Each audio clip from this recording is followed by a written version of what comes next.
It's great to be connected again with you. Thank you for joining, and I hope you're enjoying it and practicing when you are at home on your own. It's good to practice what we are doing, because through practice, as we say, we become perfect. And the things we are doing, some of them are a bit delicate, such as the pulse diagnosis, the pulse feeling. And it takes a little bit of getting used to it. And that's why it's important to try it a few times at home. So I welcome everyone again. I see from Norway, Adrian is there. Ardian is there. Ardian Haziraj, wonderful. Gisela is there. Marie-Ange, Klein, Anthony Irvin, Fatane, and others. So it's wonderful to have you all here. And it's great to be also on Instagram.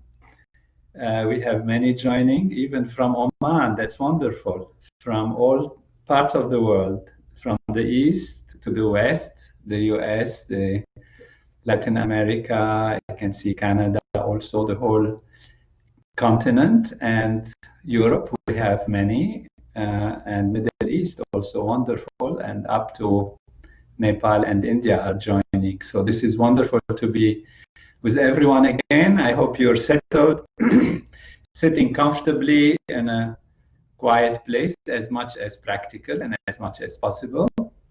And we will start as we get everybody settled and coming and joining with just taking the pulse. So let's take one hand. In my case, I'm taking the right hand here, putting it on my chest a little, so just to be positioned.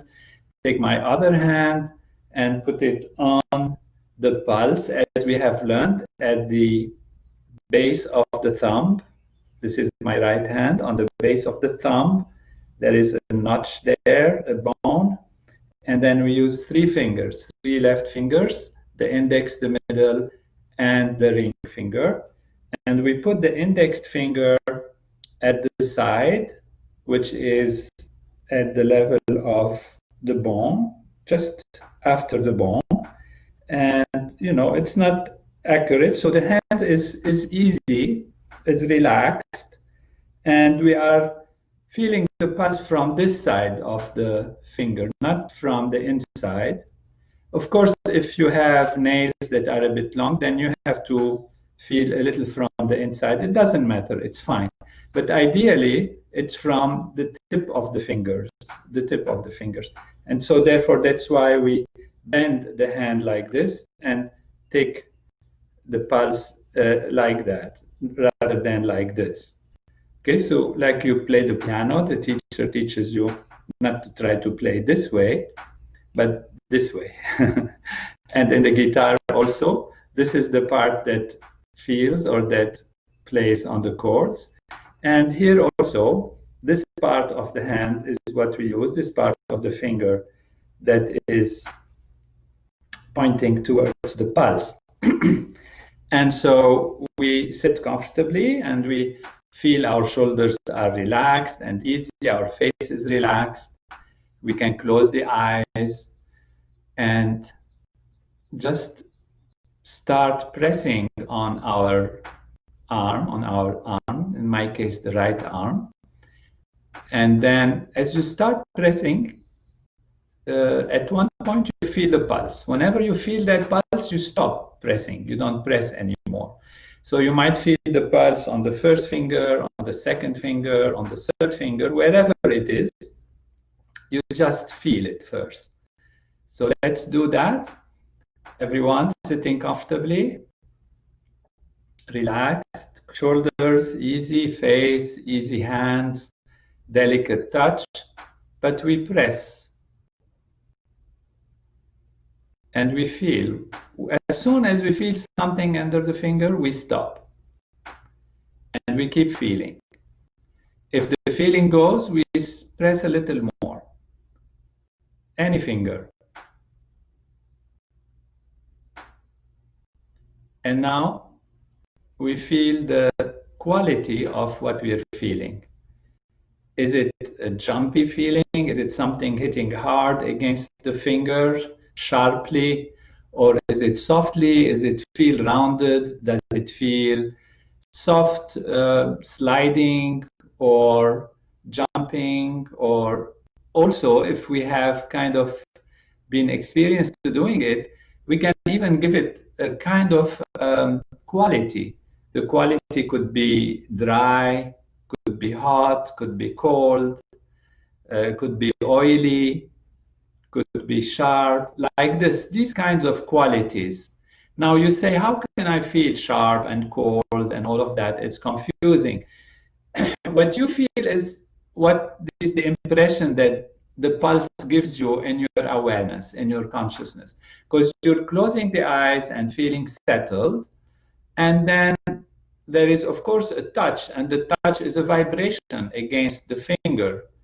And so you say, how is it? If you put your attention on it, take your attention to it, and see what impression it gives you. Does it give you the impression of roundness? Does it give you the impression of sharpness? Does it give you a silky feeling? Does it give you a sticky feeling?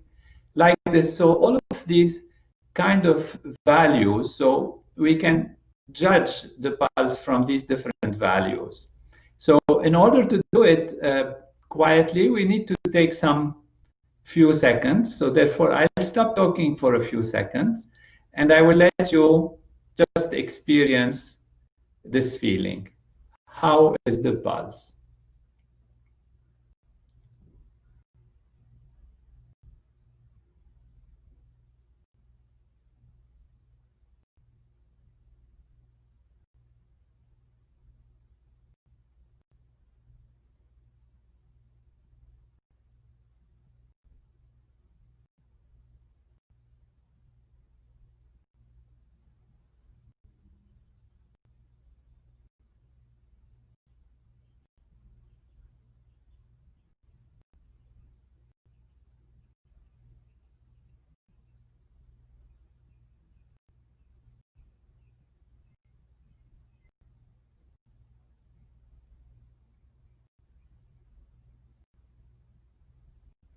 Very good. We open the eyes, we relax, we take a deep breath, raise the hands towards the roof, towards the ceiling, push on it as you take a deep breath,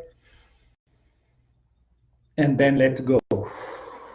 Let go of all strain, all fatigue, all tension, and now let the shoulders settle down. And then again, we put our hand on towards the chest area, and then we put our other hand there, and then we relax as comfortably as we can. Could be down, could be up, like that. Just be comfortable and relax shoulders. And then we put our hand and fingers on the pulse again. So now the hand is all relaxed. It's not tense. I'm not tensing. Even this hand that's taking the pulse is very, very soft. Only the tip of the fingers, are pressing gently, but they keep pressing until they feel something. So they keep pressing until they feel something. And that thing can be on any of the three fingers.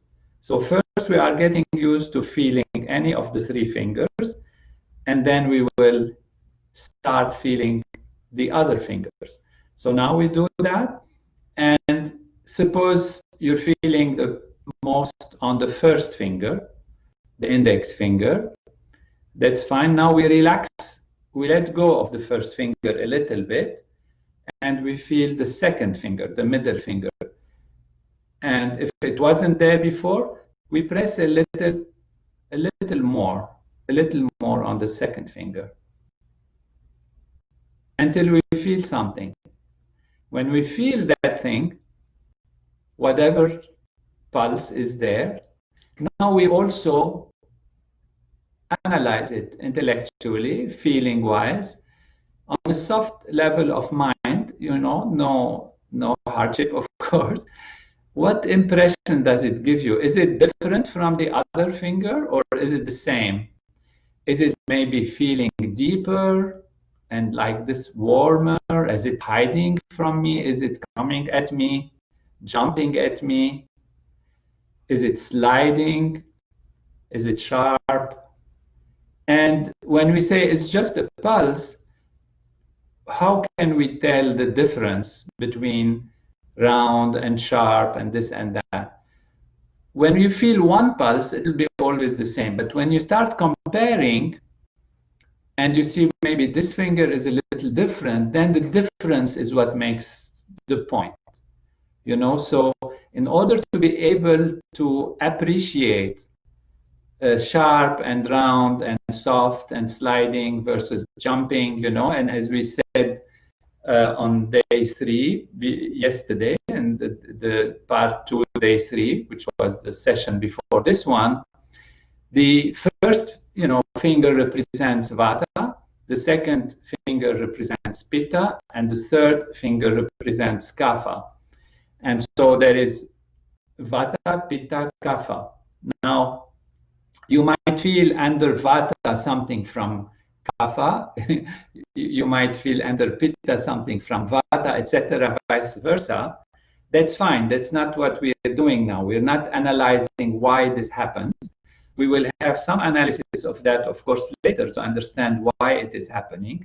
For now, we're just getting the feeling of it, And so we don't mind where we feel what, but we mind what quality we have. Quality we have, we said, can be part of 3 kinds of quality. We said one is generally like a snake, one is like a frog jumping, and one is like a swan sliding gracefully and like that. So that is what we are kind of having as a reference. It could be under the first, the second, the third. Any of these 3 values can be anywhere. And we're having our attention on these subtle aspects of our touch, which is now talking or detecting or listening to what the heart is saying, how the heart is, and what kind of mode of functioning the heart is. So the heart is speaking to us through the pulse, because it's the heart that pushes the blood through the arteries, and then the blood is moved depending on the quality of the arteries, the physiology, the strength of the physiology. So in a complete system that influences the quality of the pulse. And what we are doing is learning the language. It's a new language. The pulse speaks its own language, and the language that it speaks is based on these values that we are talking about. The value of sharpness, softness, roundness, sliding, sticky, roundness, and all of that are the values that we are looking for. It doesn't matter under what finger they come for now. And so how to tell the difference is by checking the different levels of the pulse, which means the different fingers, and see if there is a difference between one finger and the other. There is one finger and the other. What will be the quality of difference that you have? You know, maybe if you feel under the third finger, it might feel deeper, it might feel softer, it might feel more like a swan. And maybe if you feel like the second finger, it maybe jumps a little more, it hits your finger a little more. And so by comparing one with the other, we can say to ourselves, which is rounder, you know, because you can say ultimately everything is round, everything is sharp, everything is like that. Fine, it could have that impression, but you compare, and you compare from one finger to the other, and you will see maybe this one is a little bit sharper than the other one. Maybe this one is just hitting me maybe on one spot in my tip of my finger, whereas the other one is taking a little more space. Maybe this one feels like it comes in a round way, and this one is just jumps on the finger. So by comparing these from one to the other and getting used to checking the pulse, the senses, our feeling through touch gets more and more refined, and that influences also the nervous system. It influences our brain and actual physical nervous system by awakening these values in the nervous system. It actually creates changes in the structure of the nervous system where touch is concerned, the areas where touch is concerned. And that's quite some area in terms of the brain, particularly as far as the hands are concerned. You know, training of music, for example, musical training requires also the ear to be trained. We say the ear has to be trained. And that what it means is the brain starts recognizing and associating different kinds of sounds with different kinds of memory of what it is, sharpness, pitch is higher or lower, and all of that. And that's how we get a better ear. We can hear different sounds, we can sing them, therefore we can express them more. The touch is also the same. And the more we practice, the more we are refining in ourselves the fine levels of touch, which is also influencing the way our nervous system works. And that is part of how we are contributing to create an awareness, a state of consciousness, a state of feeling, a state of experiencing that is more refined, more settled than the state of feeling and awareness that happens when one is under stress, or when one is under fear or under anxiety, or not knowing what the future will hold, and all of that. And this is what we face in everyday life, situations where we have to react and interact, and particularly when there is a threat like an epidemic or a war or a pandemic like we are all living right now. The whole nervous system is activated in a way that is promoting fear and fight and flight, and that creates complications for us to be able to think properly and use our upper brain, our more advanced levels of our physiology, which is the fine feeling level. And the different species of animals and like that, the higher you are, the more refined is your feeling of touch. Touch becomes very important. So the ability to touch with refinement and feel the things in a delicate way is very important in enhancing different parts of the nervous system that awaken very important integrative aspects and refined aspects of memory, comparing, adjusting like that. And this happens when we are on a restful, evolved state. That's why, for example, transcendental meditation is extremely important, because it takes us from the surface level of the mind, which is very active, to the depths of the mind, which is very settled. We said that the mind is like an ocean, active on its surface and quieter in its depths. And transcendental meditation takes us to that bottom of the ocean, to transcend and go beyond the surface values. And those who have not learned, of course, they will be learning when the occasion comes. But what I'm saying is, when we are acting from that level, then we are able to see more clearly and able to feel more clearly. And therefore, those who practice meditation will be able also to quickly advance in the pulse feeling. And those who don't, if they practice and follow these techniques, they will also have an influence on the state of their well-being, the state of the mind and its peace and its quietness. So we keep doing that. It's very simple. It sounds very simple, but that's what it is. That's the techniques that we got from Maharishi Mahesh Yogi, who is the teacher who actually brought all the ancient great knowers from the Vedic tradition, from India, from yoga and all of that, and put them together and devised a systematic way to be able to know the pulse. And because usually it has been kept like, oh, there are only few people in the world who can do it correctly.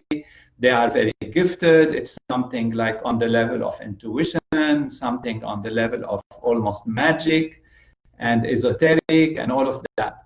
And Maharishi made it systematic. He makes it very understandable and very logical, and it can be taught and it can be experienced.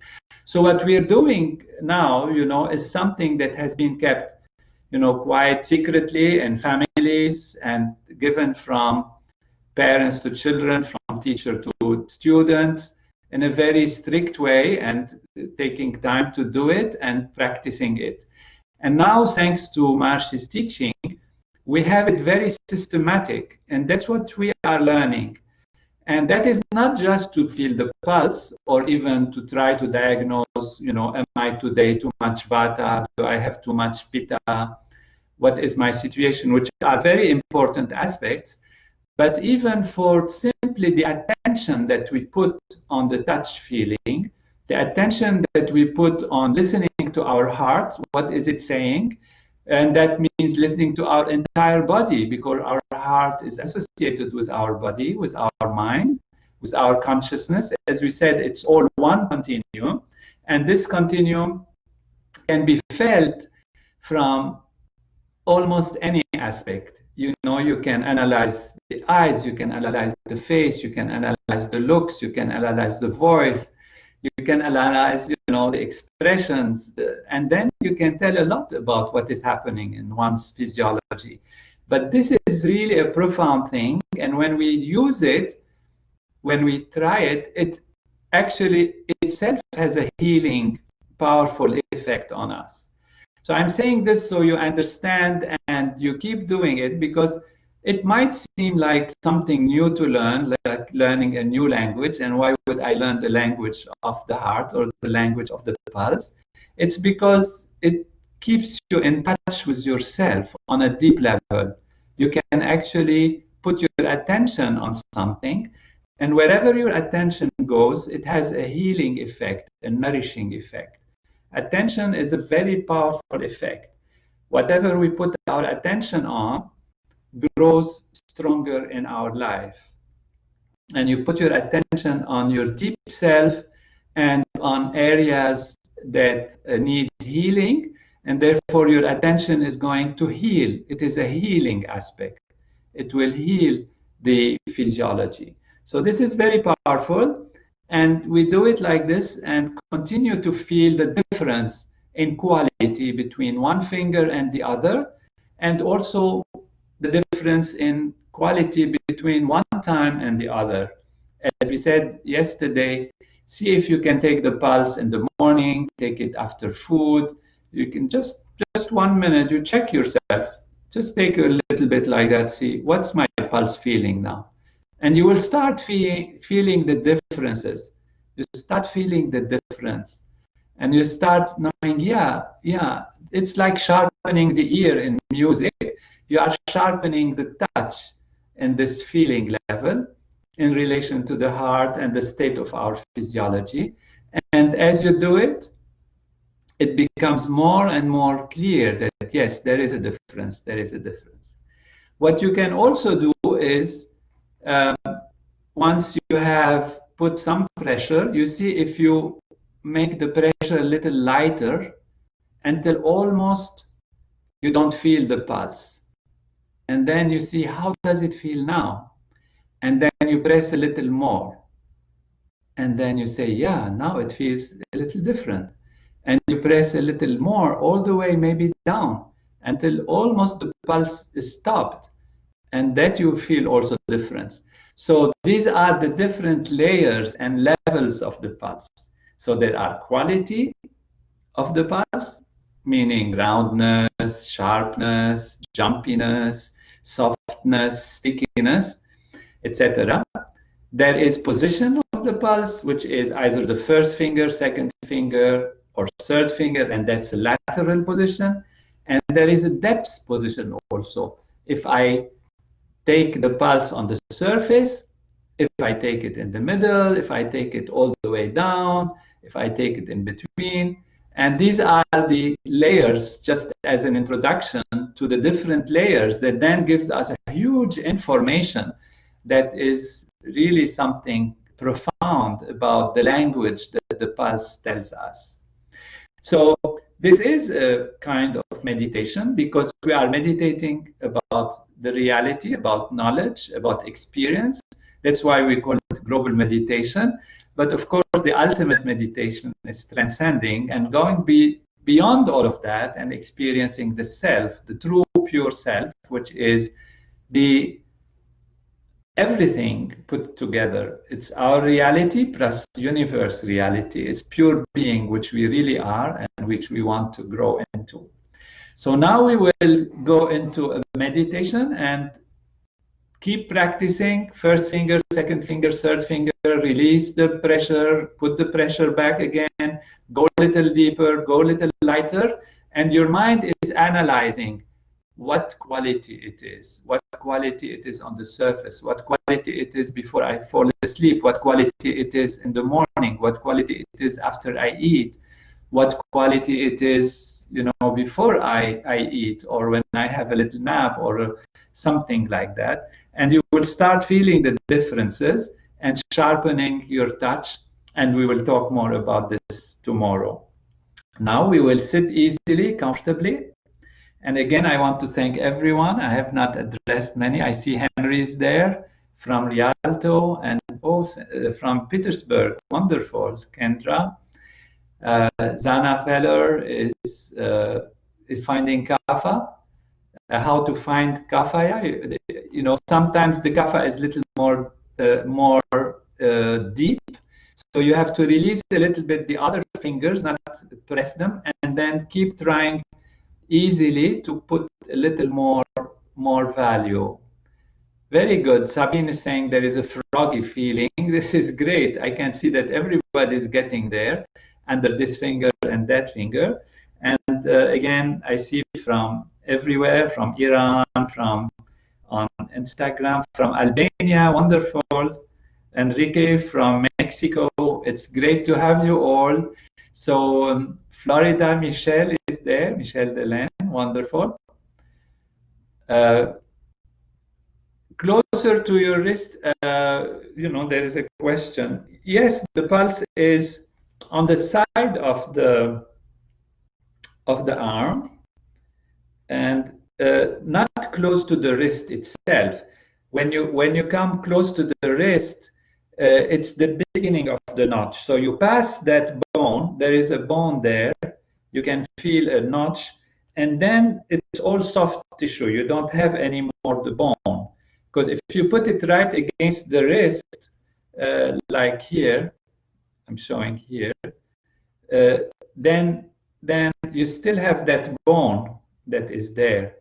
So you bypass that bone, and then you go to this place.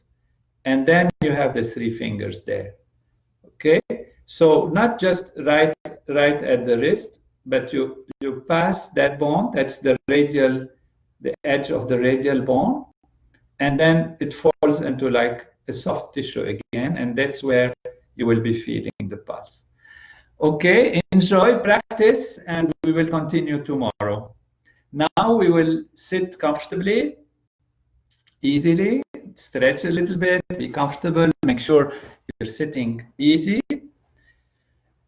Make sure your shoulders are relaxed, your face is relaxed, your jaw is down, and then we will close the eyes, and after a while, practice transcendental meditation. Those who don't do meditation, you just take the pulse, feel it, and do your breathing exercises as we have done with pranayama, putting the attention on sound, then touch, then temperature, then taste in the back of the mouth, and then the whole overall the smell, as we have done in the first part of this course. So those who are with us, they have not done the first part of this course, please also go ahead and check it. They are mentioned as global meditation day 1, day 2, day 3, up to day 14. then you understand more what we are doing, and it makes more sense to follow a course in a systematic way and have it build up on knowledge and experience. That's how you get the maximum benefit. So those who don't practice TM, Transcendental Meditation, do the breathing exercise and the pranayama and check the pulse before and after. Those who practice TM, check the pulse first, and then we'll practice Transcendental Meditation together, and we'll meet again tomorrow. Let's close our eyes.